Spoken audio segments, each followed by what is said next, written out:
À tous ceux qui m'ont offensé, puisque le pardon fait aussi partie des valeurs et des qualités qu'un musulman doit cultiver. Vous savez, souvent, il est plus facile lorsqu'on exerce avec la puissance publique de régler un certain nombre de problèmes. Mais le pardon nécessite aussi du courage, nécessite de la générosité. C'est pourquoi je considère parfois que tant que c'est ma personne, je peux pardonner. Alors il ne faut pas qu'on confonde maintenant la personne du président de la République et l'État ou les lois. C'est deux choses différentes. Il ne faut pas qu'on fasse de la confusion là-dessus. Alors en ce qui concerne les grâces, évidemment, considérant la situation dans les prisons, chaque fois nous sommes obligés, de temps à autre, après examen bien entendu des dossiers, de procéder à des grâces collectives pour alléger des souffrances dans les prisons. Mais on ne peut gracier que des personnes qui ont été définitivement jugées. Là aussi, les gens ils pensent que le président il peut gracier pendant que la justice se prononce. Ce n'est pas possible. Mais une fois que la justice a donné son jugement et que la personne est sanctionnée pour payer ce qu'elle doit à la société, la Constitution confère au président de la République le pouvoir de grâce. Donc, parfois, il est exercé. Parfois, il ne l'est pas. Tout dépend des cas et des situations. Mais je pense que pour ceux qui ont bénéficié de cette grâce, cette fois-ci, évidemment, ils sont près de 300 et quelques personnes. Je crois que c'est un acte que nous mettons tous les jours. En ce qui concerne le dialogue, vous vous rappelez qu'il y a 1 an et demi, j'avais lancé le 28 mai 2016 la journée nationale du dialogue. Je reste ouvert au dialogue. Je suis un homme de dialogue, un homme d'ouverture. Et je pense que ce pays, nous ne pourrons pas le construire sans nous parler les uns les autres. Il est vrai qu'il y a des moments de tension naturelle liés à des élections. C'est des moments intenses de compétition. Et une fois cette compétition derrière nous, nous devons pouvoir, et j'en profite pour lancer un appel à la classe politique, déjà évaluer ensemble le processus que nous venons de vivre concernant les élections législatives et anticiper sur ce qui va venir, puisque nécessairement il y aura des choses à modifier. Nous avons vu la difficulté des 47 listes. Donc si nous ne prenons pas des mesures particulières par rapport à un certain nombre de situations, il arrivera un moment où il sera impossible d'exercer le vote, puisque nous serons dans une confusion totale et généralisée. Donc, nous devons discuter, échanger sur l'amélioration continue du système électoral sénégalais, qui fait partie de l'un des meilleurs systèmes africains. Il ne faut pas que nous nous autoflagellions. Le Sénégal est une démocratie de référence. Avant même que je ne sois à la tête du pays. Et ça va continuer. Donc personne ne peut remettre en cause ces processus qui sont des processus ancrés, qui sont aujourd'hui des acquis de notre pays. Maintenant, il faut que les uns et les autres puissent accepter de se parler. En tout cas, je tends la main à la classe politique et au-delà de la classe politique, à toutes les forces vives. Comme je l'avais dit, le dialogue, il est politique, certes, mais il est aussi un dialogue social dans les entreprises. Le dialogue, il est un dialogue de société. Nous n'avons pas célébré en un seul jour la Tabaski. C'est un problème.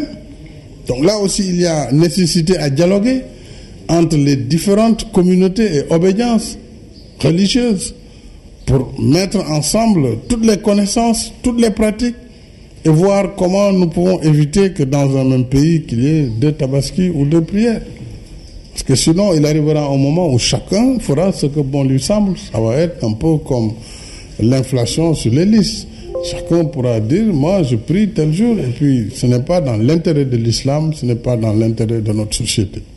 Mais ça, c'est une question surtout que je laisse aux soins des chefs religieux, mais aussi des imams, des oulémas et de toutes les personnes qui peuvent apporter une contribution. Un dialogue vraiment ouvert, sans exclusif, pour nous permettre de régler cette question. Monsieur le Président, nous n'allons pas abuser de votre temps, mais une dernière question concernant la situation internationale. En ce qui concerne la lutte contre le terrorisme, votre appel pour une conscience universelle a rencontré une adhésion générale, pour ne pas dire unanime. Dans ce cadre, que pensez-vous de du G5 et de son éventuel élargissement avec la participation du Sénégal? Vous savez, la lutte contre le terrorisme est une lutte globale. Et tout le monde a compris maintenant qu'il n'y a pas de pays exposés et de pays non exposés. Tous les pays du monde sont aujourd'hui exposés à ce fléau. Qu'il s'agisse des pays musulmans, qui d'ailleurs payent le plus lourd tribut.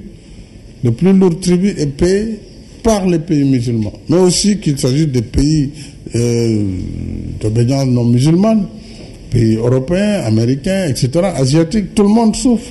Donc il faut une action collective, il faut des actions concertées.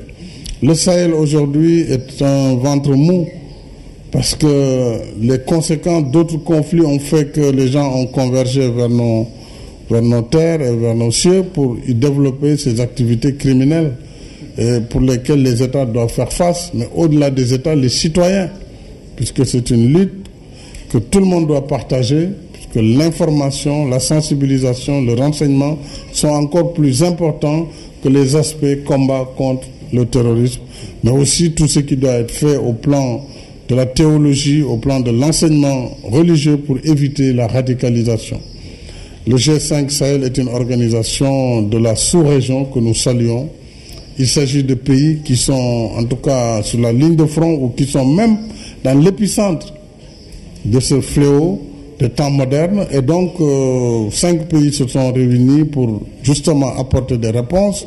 Et il faut accompagner ce processus et ce combat. Nous ne sommes pas dans la même amplitude de risque, mais nous sommes conscients que nous sommes frontaliers et que donc avec la liberté de circulation des personnes, des capitaux, des biens, nous sommes aussi exposés. Évidemment, nous, nos formes de lutte sont diverses. Nous apportons notre contribution puisque nous sommes déjà présents au Mali, vous le savez très bien, et bientôt le Sénégal aura le plus grand contingent au Mali. C'est une forme de contribution dans la lutte contre le terrorisme. Et pour le reste, nous collaborons avec les membres du G5 Sahel. jërëjëf ginnaaw bu ñu sant yàlla subhaanahu wa taala julli ci sang bu tedd bi Seydina Muhammad sallallahu alayhi wa sallam ñëwaat tey fii ci julli tabaski ci sant yàlla ndax fekkee at mu ne bokk na ci xéewali yàlla di defal jaamam te du lu yomb kon nag li ñuy njëkk a def mooy sant ko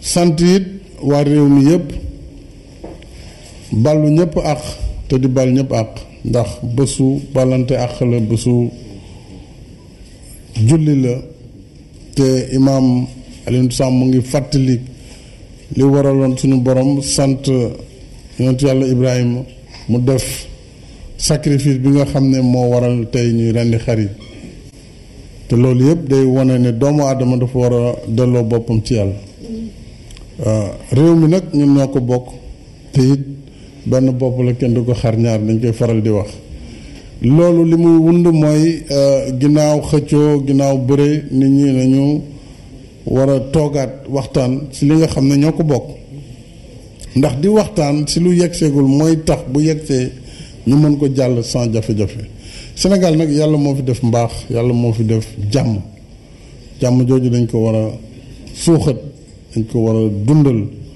en tant que président de la République moo tax ma ni dialogue bi ma lancé woon tey la fi gën a nekk ndax am na yu bëri ñu war a waxtaane statut opposition statut chef de l'opposition ginnaaw législative yi laaj nañu waxtaan si donc foog seq toog liste yu bëri yi nga xam ne gis nañ ko si législative yi bu ñu demee ab présidentielle nga bëgg a am 50 candidats xam nga kon kenn dootul mën a woote donc am na loo xam ne dafay laaj waxtaan ci njëlbéen ñu xool nu ñuy gën a rafetale suñu nekkin ak suñu démocratie waaye waxtaan bi du rek aussi ci kujje politique bi waxtaan bi aussi ci wàllu société yi la muy dialogue social ci wàllu syndicat ak employeur syndicat ak état waxtaan bi ci diine ji la ndax lii ñu gisaat ren muy ñaari tabaski yi xëy na bu ñu doon gën a waxtaan gën a yaatal du ñàkk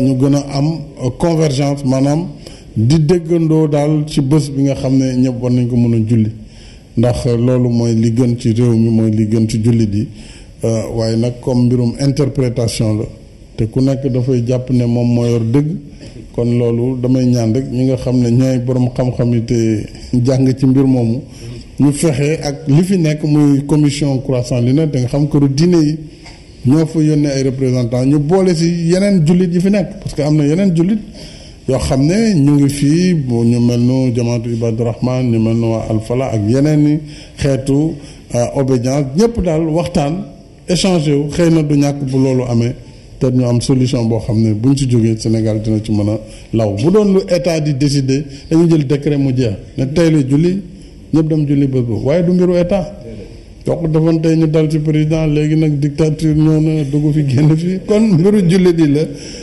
état mënul régler loolu parce que diine dañu may nit ki mu moom boppam def li dal xelam ku nekk ak la ngay gëm kii jullit ak ki dul jullit ku ne am nga liberté def li dal sa xel donc moo tax mbiru jullit di la na ko jullit di régler loolu laa bëggoon wax di sant ñëpp di gërëm ñëpp di wax ñëpp déwénati di ñaanal itam kilifa diine yi nga xam ne ñoom ñooy yàgg di ñaanal réew mi yàlla bàyyi leen fi lu yàgg suñu kanam jërëjëf